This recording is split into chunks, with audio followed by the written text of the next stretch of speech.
Helen McCarthy. I was bored enough to listen to Ron Hubbard's congresses. I can tell by his tone of voice when he's telling one of his many tall tales. I listened to a tale he tells about lending someone deemed a criminal a pair of boots before he moved across to the other side of the country. Lo and behold, this man turned up at his new address to return the boots, prompting Ron to ask how he got there. The man had stolen a car to travel all that way, all to return Ron's boots. The audience chuckled at this criminal's stupidity at committing a bigger crime in an attempt to be honest by returning Ron's boots, thus making him stupid as well as criminal.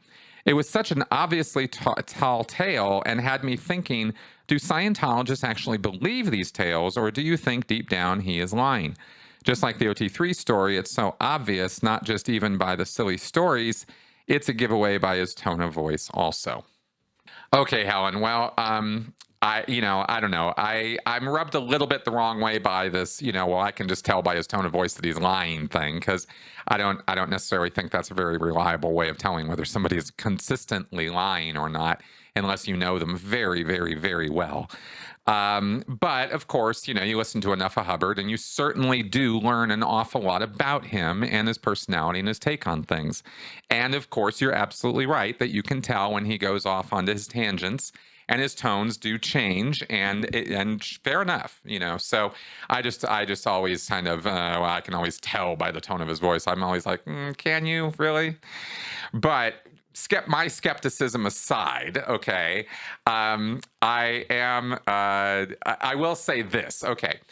No Scientologist that I'm ever aware of in any situation ever thinks L. Ron Hubbard is lying.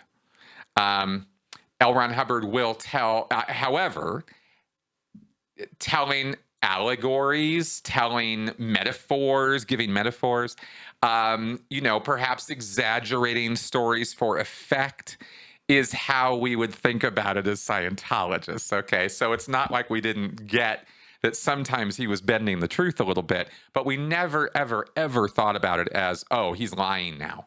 Because lying, of course, implies, some kind of nefarious or deceitful purpose. And we never imagined L. Ron Hubbard had any kind of nefarious or deceitful purposes when it came to us Scientologists, and trying to impart this, these nuggets of wisdom that he was giving us. So no, we never ever thought about it that way. Yeah. Anyway, that's what I can say about that. I hope that helps.